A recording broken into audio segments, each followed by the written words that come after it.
ಈಶ ನಿನ್ನ ಚರಣ ಭಜನೆ ಆಶೆಯಿಂದ ಮಾಡುವೆನು, ದೋಷ ರಾಶಿ ನಾಶ ಮಾಡು ಶ್ರೀಶ ಕೇಶವ.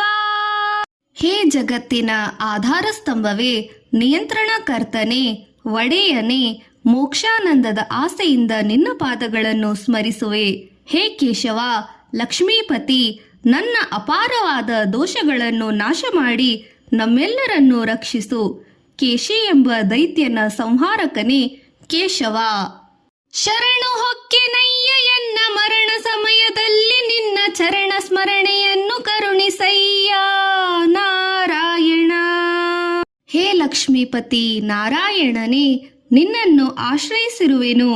ನನ್ನ ಕೊನೆಯಗಾಲದಲ್ಲಿ ಎಂದರೆ ಅಂತ್ಯಕಾಲದಲ್ಲಿ ನಿನ್ನ ದಿವ್ಯ ಚರಣಗಳ ಸ್ಮರಣೆ ಬರುವಂತೆ ಕರುಣೆ ತೋರಿಸು. ಹೇ ಮೂಲ ಸ್ವರೂಪನೇ ನಾರಾಯಣನೇ, ಜಗತ್ತಿನ ಸೃಷ್ಟಿಕರ್ತ ಆಧಾರ ಸ್ತಂಭವೇ, ನಮ್ಮೆಲ್ಲರನ್ನು ರಕ್ಷಿಸು. ಶೋಧಿಸೆನ್ನ ಭವದ ಕಲುಷ ಬೋಧಿಸಯ್ಯ, ಜ್ಞಾನವೆನಕೆ ಬಾಧಿಸುವ ಯಮನ ಬಾಧೆ ಬಿಡಿಸು ಮಾಧವ. ಹೇ ನಾರಾಯಣ ಲಕ್ಷ್ಮೀಪತಿ, ನನ್ನ ಸಾಂಸಾರಿಕ ಪಾಪಗಳನ್ನು ಶೋಧಿಸಿ ಕರಗಿಸಯ್ಯ. ನನಗೆ ಜ್ಞಾನ ಭಕ್ತಿ ವೈರಾಗ್ಯ ನೀಡಿ ಬೋಧಿಸು ಮತ್ತು ಮೃತ್ಯುವಿನ ಬಾಧೆಯನ್ನು ಬಿಡಿಸು. ಹಿಂದನೇಕ ಯೋನಿಗಳಲ್ಲಿ ಬಂದು ಬಂದು ನೊಂದಿನಯ್ಯ, ಇಂದು ಭವದ ಬಂಧ ಬಿಡಿಸು ತಂದೆ ಗೋವಿಂದ. ಹೇ ಗೋವಿಂದ ರಾಧಾರಮಣನೇ, ನಾನು ಹಿಂದೆ ಹಲವಾರು ಜನ್ಮ ತಾಳಿದ್ದೇನೆ, ಬಹಳ ನೊಂದಿದ್ದೇನೆ. ನೀನೀಗ ಈ ಸಂಸಾರ ಬಂಧನ ಬಿಡಿಸಿ ನಮ್ಮೆಲ್ಲರನ್ನು ರಕ್ಷಿಸು. ಗೋವಿಂದ ಎಂಬ ಪದದ ಅರ್ಥ ವೇದಗಳ ಗೋವುಗಳ ರಕ್ಷಕ. ಭ್ರಷ್ಟ ನೆನಿಸಬೇಡ ಕೃಷ್ಣ, ಇಷ್ಟು ಮಾತ್ರ ಬೇಡಿಕೊಂಬೆ, ಶಿಷ್ಟರೊಡನೆ ಇಟ್ಟು ಕಷ್ಟ ಬಿಡಿಸು ವಿಷ್ಣುವೇ. ಹೇ ವಿಷ್ಣು, ನನ್ನನ್ನು ಅನೀತಿವಂತನಾಗಿ ಮಾಡದಿರು. ನನಗೆ ಸಜ್ಜನರ ಸಹವಾಸ ನೀಡಿ ಕ್ಲೇಶವನ್ನು ಪರಿಹರಿಸು. ವಿಷ್ಣು ಎಂಬ ಪದದ ಅರ್ಥ ವಿಶ್ವವ್ಯಾಪಿ, ಪರಮಪುರುಷ, ಪರಮಾತ್ಮ. ಮದನನಯ್ಯ ನಿನ್ನ ಮಹಿಮೆ ವದನದಲ್ಲಿ ನುಡಿಯುವಂತೆ, ಹೃದಯದೊಳಗೆ ಹುದುಗಿಸಯ್ಯ ಮಧುಸೂದನ. ಹೇ ಮಧುಸೂದನ, ಮಧುವೆಂಬ ದೈತ್ಯನ ಸಂಹಾರಕನೇ, ಮನ್ಮಥನ ತಂದೆಯೇ, ನಿನ್ನ ಮಹಿಮೆ ಸದಾ ನನ್ನ ಬಾಯಲ್ಲಿ ನುಡಿಸು. ನನ್ನ ಹೃದಯದಲ್ಲಿ ನಿನ್ನ ಬಗ್ಗೆ ಪ್ರೀತಿ ಇರುವಂತೆ ಅನುಗ್ರಹ ಮಾಡು. ಕವಿದುಕೊಂಡು ಇರುವ ಪಾಪ ಸವಿದು ಹೋಗುವಂತೆ ಮಾಡು, ಜವನ ಬಾಧೆಯನ್ನು ಬಿಡಿಸು ತ್ರಿವಿಕ್ರಮ. ಹೇ ತ್ರಿವಿಕ್ರಮನೇ, ತ್ರಿಜಗದ ಸ್ವಾಮಿಯೇ, ನನ್ನನ್ನು ಆವರಿಸಿರುವ ಪಾಪಗಳು ಸವಿಯುವಂತೆ ಮಾಡಿ ಯಮನ ಬಾಧೆಯನ್ನು ಬಿಡಿಸೆಂದು ವಿನಂತಿ ಮಾಡಿಕೊಳ್ಳುತ್ತೇನೆ. ತ್ರಿವಿಕ್ರಮ ಎಂಬ ಪದದ ಅರ್ಥ 3 ಪಾದಗಳಿಂದ ಬಲಿಯ ಗರ್ವ ಅಡಗಿಸಿ 3 ಲೋಕವನ್ನು ಅಳೆದು ಬೆಳೆದ ವಾಮನ ರೂಪ. ಕಾಮಜನಕ ನಿನ್ನ ನಾಮ ಪ್ರೇಮದಿಂದ ಪಾಡುವಂತೆ, ನೇಮವೆನಗೆ ಪಾಲಿಸಯ್ಯ ಸ್ವಾಮಿ ವಾಮನ. ಹೇ ವಾಮನ, ಮನ್ಮಥನ ತಂದೆಯಾದ ನಿನ್ನ ದಿವ್ಯ ನಾಮವನ್ನು ಪ್ರೀತಿಯಿಂದ ಹಾಡುವ ಅಭ್ಯಾಸವನ್ನು ನಿಯಮಿತವಾಗಿ ನಾನು ಮಾಡುವಂತೆ ಪ್ರೇರೇಪಿಸು. ಹೇ ಕೇಶವ, ಹೇ ಮಾಧವ, ಹೇ ಗೋವಿಂದ, ನಿನ್ನ ದಿವ್ಯ ನಾಮವನ್ನು ನಾನು ಪ್ರೀತಿಸುವಂತೆ ಮಾಡು. ಮೊದಲು ನಿನ್ನ ಪಾದ ಪೂಜೆ ಒದಗುವಂತೆ ಮಾಡು, ಎನ್ನ ಹೃದಯದಲ್ಲಿ ಸದನ ಮಾಡು ಮುದತಿ ಶ್ರೀಧರ. ಹೇ ಶ್ರೀಧರ, ನನ್ನ ಹೃದಯ ಮಂದಿರದಲ್ಲಿ ನೆಲೆಸಿ ನಿನ್ನ ಪಾದ ಸೇವೆಯನ್ನು ನಾನು ಸದಾ ಮಾಡುವಂತೆ ಅನುಗ್ರಹಿಸು. ಹುಸಿಯ ನಾಡಿ ಹೊಟ್ಟೆ ಹೊರೆವ ವಿಷಯದಲ್ಲಿ ರಸಿಕನೆಂದು ಹುಸಿಗೆ ಹಾಕದಿರಯ್ಯ ವೃಷಿಕೇಶನೇ. ಹೇ ಇಂದ್ರಿಯಗಳಿಗೆ ಸ್ವಾಮಿಯಾದ ವೃಷಿಕೇಶನೇ, ನನ್ನನ್ನು ಸುಳ್ಳು ವಂಚನೆಯ ವಿಷಯ ಸುಖದಲ್ಲಿ ಆಕರ್ಷಣೆಯಿಂದ ತಪ್ಪಿಸಿ ಕಾಪಾಡಬೇಕು. ವೃಷಿಕೇಶ ಎಂಬ ಪದದ ಅರ್ಥ 10 ಇಂದ್ರಿಯಗಳನ್ನು ನಿಯಮಿಸುವವನು, ನಿಯಂತ್ರಕ, ವೃಷಿಕೇಶ. ಬಿದ್ದು ಭವದನೀಕ ಜನುಮ ಬದ್ಧನಾಗಿ ಕಲುಷದಿಂದ ಗೆದ್ದು ಪೋಪ ಬುದ್ಧಿ ತೋರು ಪದ್ಮನಾಭನೇ. ಹೇ ಪದ್ಮನಾಭನೇ, ನಾಭಿಯಲ್ಲಿ ಪದ್ಮವನ್ನು ಉಳ್ಳವನೇ, ನಾನು ಹಲವಾರು ಜನ್ಮಗಳಲ್ಲಿ ಸಿಲುಕಿ ಪಾಪವೆಸಗಿದ್ದೇನೆ. ಇದರಿಂದ ಪಾರಾಗುವ ಬುದ್ಧಿಯನ್ನು ನೀಡಿ ಅನುಗ್ರಹಿಸಬೇಕು. ಸೃಷ್ಟಿಯ ಮೂಲದಲ್ಲಿ ಪದ್ಮನಾಭ ರೂಪ ಜ್ಞಾನಪ್ರದ ವಿಷ್ಣು ಸಹಸ್ರನಾಮದಲ್ಲಿ ಇದು 4 ಬಾರಿ ಬಂದಿದೆ. ಪದ್ಮವು ಜ್ಞಾನದ ಸಂಕೇತವಾಗಿದೆ. ಕಾಮ ಕ್ರೋಧ ಬಿಡಿಸಿ ನಿನ್ನ ನಾಮಯನ್ನ ಜಿಹ್ವೆಯೊಳಗೆ ನುಡಿಸು ಶ್ರೀ ಮಹಾನುಭಾವನಾದ ದಾಮೋದರ. ಹೇ ದಾಮೋದರ, ನನ್ನ ಕಾಮ ಆಸೆ ಬಯಕೆ ಸಿಟ್ಟುಗಳನ್ನು ತೊಲಗಿಸಿ ಸದಾ ನನ್ನ ನಾಲಿಗೆಯಲ್ಲಿ ನಿನ್ನ ನಾಮಸ್ಮರಣೆ ಇರುವಂತೆ ಅನುಗ್ರಹಿಸಿ ರಕ್ಷಿಸಬೇಕು. ದಾಮೋದರ ಎಂಬ ಪದದ ಅರ್ಥ ಉದರದಲ್ಲಿ ಹಗ್ಗದ ಗುರುತಿರುವವನು. ಬಾಲಕೃಷ್ಣನಾಗಿ ಯಶೋದೆಯಿಂದ ಕಟ್ಟಲ್ಪಟ್ಟ ಪರಮಾತ್ಮನ ಸುಲಭ ರೂಪ. ಪಂಕಜಾಕ್ಷ ನೀನು ಎನ್ನ ಮಂಕು ಬುದ್ಧಿಯನ್ನ ಬಿಡಿಸಿ ಕಿಂಕರನ್ನ ಮಾಡಿಕೊಳ್ಳೋ ಸಂಕರುಷಣ. ಹೇ ಸಂಕರ್ಷಣನೇ, ನನಗೆ ಕವಿದಿರುವ ಮಂಕು ಬುದ್ಧಿಯನ್ನು ಬಿಡಿಸಿ ನಿನ್ನ ಭಕ್ತನನ್ನಾಗಿ ಮಾಡಿಕೊಳ್ಳೆಂದು ಬೇಡಿಕೊಳ್ಳುತ್ತೇನೆ. ಸಂಕರ್ಷಣ ಎಂಬ ಪದದ ಅರ್ಥ ಎಲ್ಲಾ ಜೀವಿಗಳನ್ನು ತನ್ನ ಉದರದೊಳಗೆ ಸೆಳೆದುಕೊಳ್ಳುವ ಲಯ ಸ್ವರೂಪ.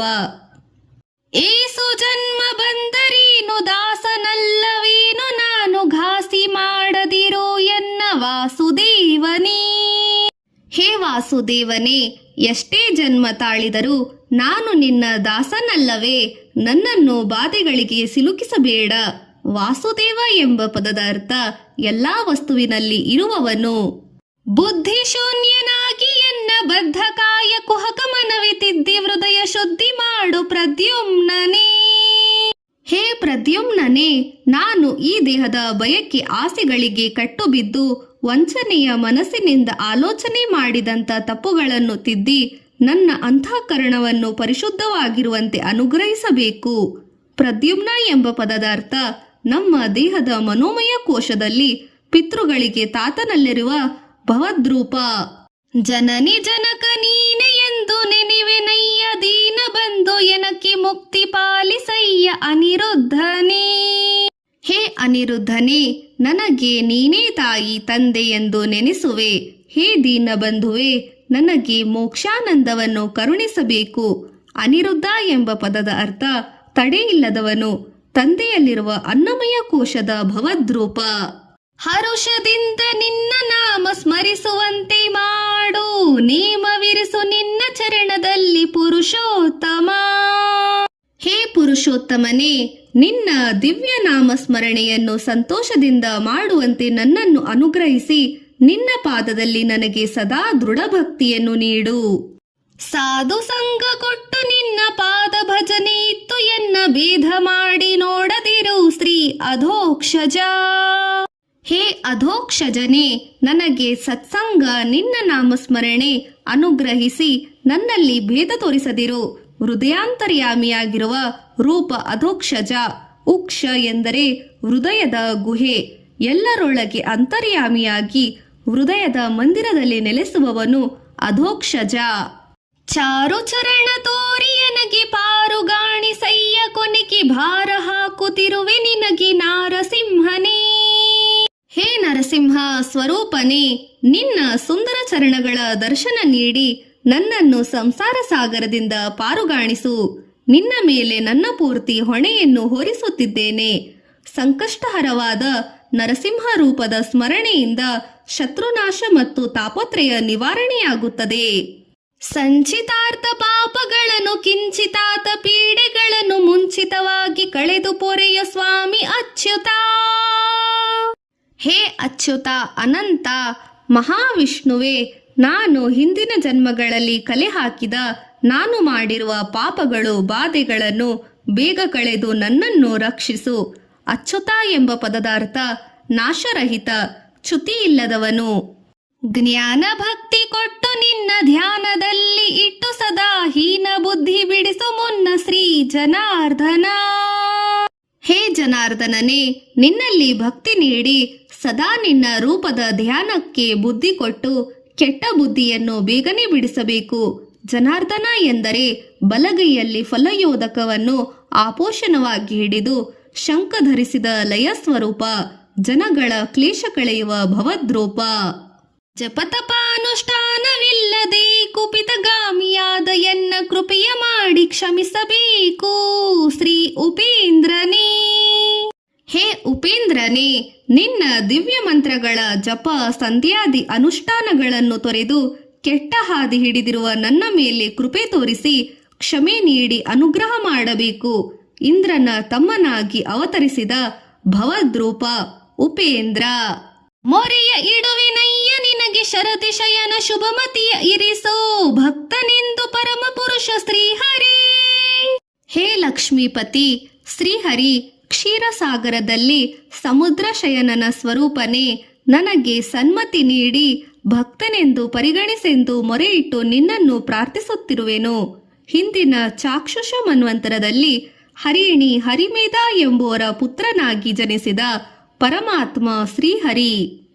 ಪುಟಿಸಲೇ ಬೇಡ ಇನ್ನು ಪುಟಿಸಿದಕ್ಕೆ ಪಾಲಿಸೆನ್ನ, ಇಷ್ಟು ಮಾತ್ರ ಬೇಡಿಕೊಂಬೆ ಶ್ರೀಕೃಷ್ಣನೇ. ಹೇ ಶ್ರೀಕೃಷ್ಣನೇ, ರಾಧಾರಮಣನೇ, ನನಗಿನ್ನು ಜನ್ಮ ಸಾಕೆನಿಸಿದೆ. ಈಗ ಜನ್ಮ ತಾಳಿದಕ್ಕೆ ನನ್ನನ್ನು ಎಲ್ಲ ರೀತಿಯಲ್ಲಿ ರಕ್ಷಿಸೆಂದು ಮಾತ್ರ ಬೇಡಿಕೊಳ್ಳುವೆ. ದ್ವಾಪರ ಯುಗದ ವಾಸುದೇವ ಕೃಷ್ಣ ಸ್ವರೂಪ ಕಷ್ಟಹರವಾಗಿದೆ. ಫಲಶ್ರುತಿ ಸತ್ಯವಾದ ನಾಮಗಳನ್ನು ನಿತ್ಯದಲ್ಲಿ ಪಠಿಸುವವರ ಅರ್ಥಿಯಿಂದ ಸಲಹುವನು ಕರ್ತು ಕೇಶವ.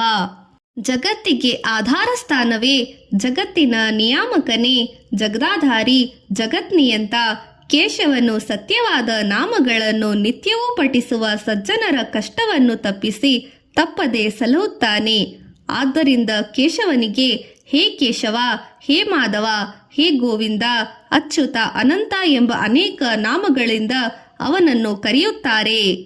ಮರೆಯದೇಲಿ ಹರಿಯ ನಮ್ಮ ಬರಿದು ಓದಿ ಕೇಳಿದವರಿಗೆ ಕರೆದು ಮುಕ್ತಿ ಕೊಡುವ ನೆಲೆಯಾದಿ ಕೇಶವ. ಈ ಸಂಪೂರ್ಣ ಕೇಶವ ನಾಮವನ್ನು ತಪ್ಪದೆ ಬರೆದು ಪಠಿಸಿದರೆ ಅಥವಾ ಶ್ರವಣ ಮಾಡಿದರೂ ಸಹ ಆದಿಕೇಶವನಾದ ಪರಮಾತ್ಮನು ಸುಲಭವಾಗಿ ಮೋಕ್ಷಾನಂದವನ್ನು ನೀಡಿ ಅನುಗ್ರಹಿಸುತ್ತಾನೆ. ಕೃಷ್ಣಾರ್ಪಣಮಸ್ತು.